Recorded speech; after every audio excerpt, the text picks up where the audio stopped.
Hello दोस्तों, आपका डर कैफे में स्वागत है।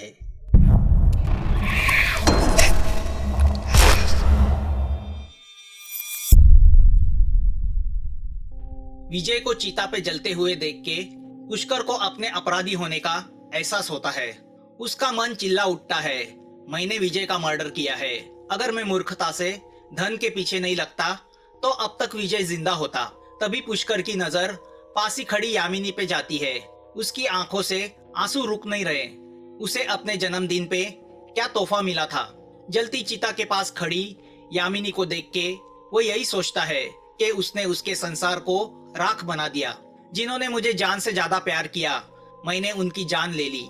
पुष्कर अपनी सोच में डूबा बैंक में अपनी केबिन में बैठा है। केबिन के कांच से उसकी नजर बार बार विजय की डेस्क की ओर जा रही है। तभी उसे लाश की बातें याद आती है। वह कंप्यूटर ऑन करता है और टाइप करता है, काली प्रसाद यादव, खाता क्रमांक 24537900। वह बैलेंस देखता है, 4 करोड़ 7 लाख। 5 साल पहले काली प्रसाद ने 70-80 लाख करके बैंक में वो डिपॉजिट किए थे। इनकम टैक्स काट के बैंक में 4 करोड़ 7 लाख बचे हैं। पुष्कर काली प्रसाद के दस्तखत देखता है। वह उसके फॉर्म की फोटो निकालता है। वह देख के वह खुद से बोलता है, दस्तखत आसान है, 2 दिन में प्रैक्टिस हो जाएगी। पुष्कर फाइल में से काली प्रसाद के अकाउंट ओपनिंग के पेपर्स निकालता है और अपनी बैग में रखता है और आगे की प्लानिंग करने लगता है। सबसे पहले तो काली प्रसाद का फोटो बदलना पड़ेगा। पुष्कर एक दिन की छुट्टी लेके चंडीगढ़ जाता है। वहाँ मेकअप का सामान लेता है और घर में आके मेकअप की प्रैक्टिस करता है। वह ऐसा मेकअप करता है जिससे उसका ज्यादातर चेहरा ढक जाए। वह उस मेकअप के साथ मोबाइल से अपनी एक फोटो निकालता है, फिर उसकी प्रिंट कॉपी निकालता है। वो फोटो वह काली प्रसाद के फॉर्म पे उसका फोटो निकाल के उसकी जगह लगाता है।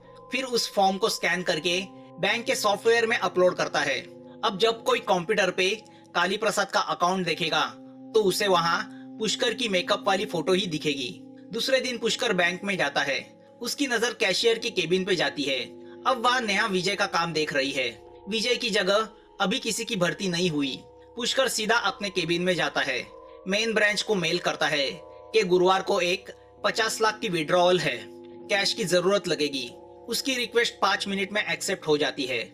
मेन ब्रांच से जवाब आता है, पैसे बुधवार को बैंक में पहुंच जाएंगे। पुष्कर कैलेंडर की ओर देखता है और मन ही मन सोचता है, अब सिर्फ 7 दिन बाकी है।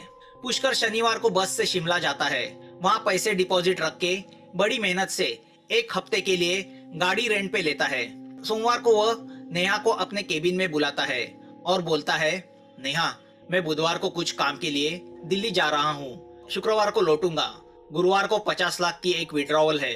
काली प्रसाद नाम का एक आदमी आएगा, उसे उसके अकाउंट से कैश निकाल के देनी है। 50 लाख की कैश? नेहा अमाउंट सुन के डर के बोलती है, मगर इतनी बड़ी विड्रॉल के लिए मेन ब्रांच से परमिशन लगेगी।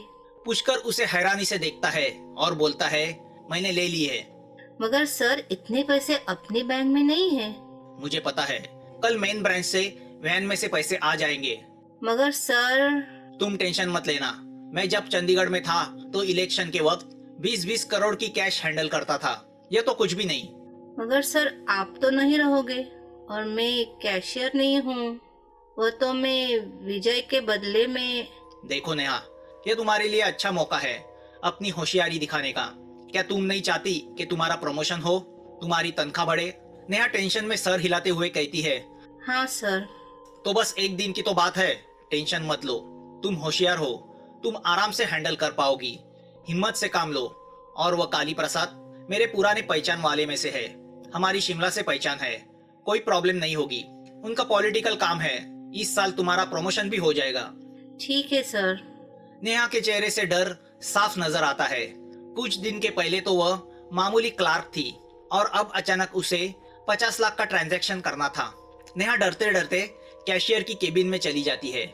बुधवार के बदले मंगलवार को ही मेन ब्रांच से पैसे आते हैं। उस छोटे शहर की उस छोटी बैंक में काम करने वाले नेहा और विनीत ने इतने पैसे आज तक अपनी जिंदगी में देखे नहीं थे। पुष्कर ने पहले भी 50 लाख की कैश देखी थी, मगर इतने पैसे कभी उसके होंगे यह उसने सोचा नहीं था।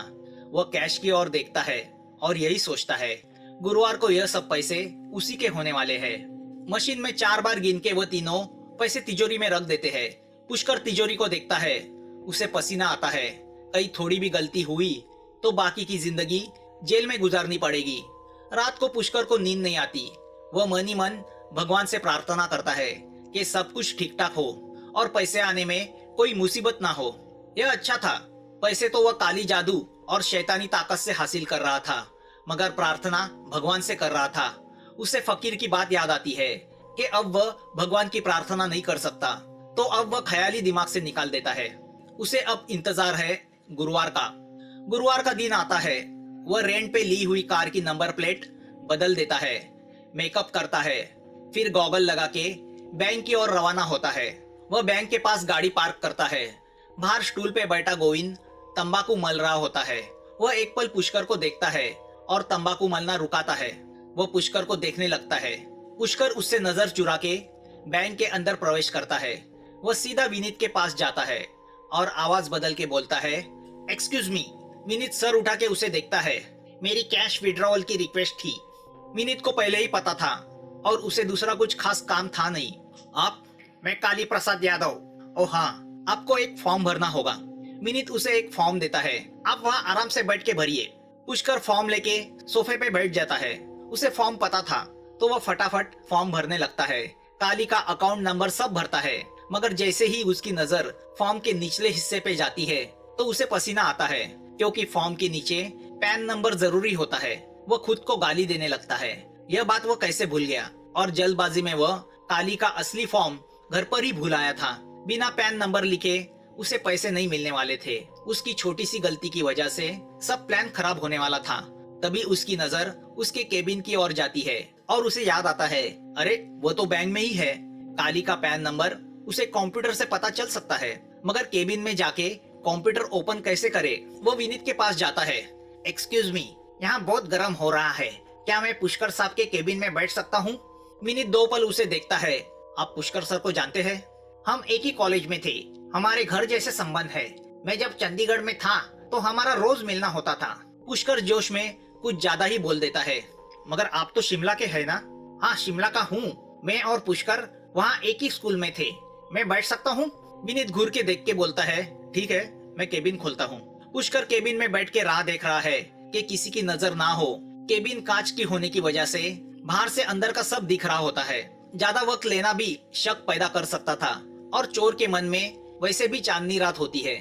थोड़ी देर के बाद जब उसका सब्र टूटता है तो वह कंप्यूटर ऑन करता है। काली का अकाउंट नंबर खोल के वो उसके डिटेल्स में से पैन नंबर लिख लेता है। तभी उसे पीछे किसी की आहट सुनाई पड़ती है। वह डर के पीछे देखता है। पीछे गोविंद हाथ में कॉफी लेके खड़ा होता है। साहब, कॉफी।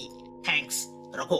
गोविंद कॉफी रख के जाने के लिए मुड़ता है कि अचानक रुक के पीछे मुड़ता है और पुष्कर को घूरते हुए पूछता है, साहब, पहले हम कभी मिले हैं क्या? गोविंद की बात सुनकर पुष्कर का दिल जोरों से धड़कने लगता है। आपका चेहरा कुछ जाना पहचाना सा लगता है। हो सकता है। तुम कभी चंडीगढ़ आए हो क्या? नहीं, मगर मैंने सुना है वहाँ दारू बहुत सस्ती मिलती है। विलायत की पीने के लिए आना है एक दिन। तो आ जाओ। जरूर साहब, आपका नंबर दे के रखना। पुष्कर डर जाता है। पुष्कर साहब के पास है, उन्हें भी लेके आना। गोविंद हंस के चला जाता है। पुष्कर फॉर्म भर के विनीत को देता है। विनीत फॉर्म चेक करता है और बोलता है, बस 2 मिनट। इतना करके विनीत नेहा के पास जाता है। नेहा पहले से डरी हुई है। वह 5 बार कैश गिन चुकी है। विनीत काउंटर के बाहर खड़े पुष्कर को इशारा करता है।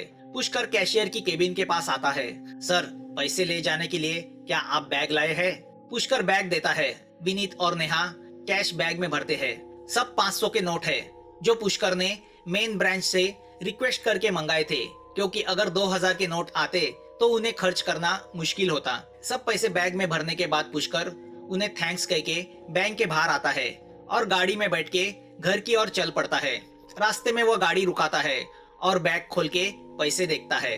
उसे अपनी आंखों पे विश्वास नहीं होता। उसने बड़ी आसानी से 50 लाख हासिल किए थे। अमीरी का पहला हफ्ता उसे मिल चुका था। अब इंतजार बाकी 3.5 करोड़ का था। तभी उसे याद आता है कि जल्दबाजी में उसने केबिन का कंप्यूटर ऑन ही छोड़ा था। वो बंद करना भूल गया था। इतना ही नहीं, बल्कि कंप्यूटर खोलते ही सामने काली के फॉर्म वाला पेज ही आने वाला था। पुष्कर को अब पसीने छूटते हैं। अगर किसी को इस बात का पता चला तो सब खत्म। वह गाड़ी घर की ओर भगाता है। घर जाते ही मेकअप उतारता है, फिर स्कूटर लेके बैंक की ओर चल पड़ता है। विनीत पुष्कर को देख के हड़बड़ा जाता है। सर, आप आने वाले नहीं थे ना?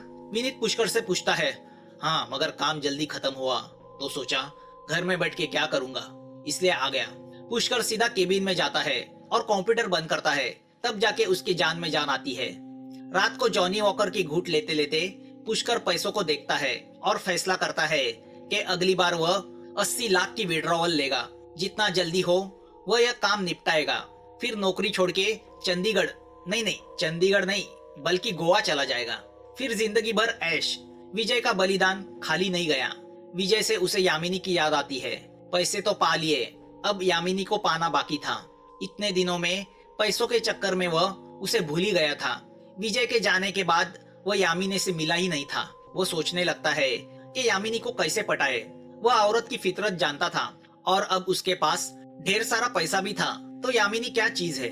वह फैसला करता है कि वह कल ही विजय के घर जाके यामिनी से मिलेगा और जी भर के उसे देखेगा। अब उसे रोकने वाला है ही कौन। इस कहानी का अगला पार्ट जल्द आपके सामने आ जाएगा।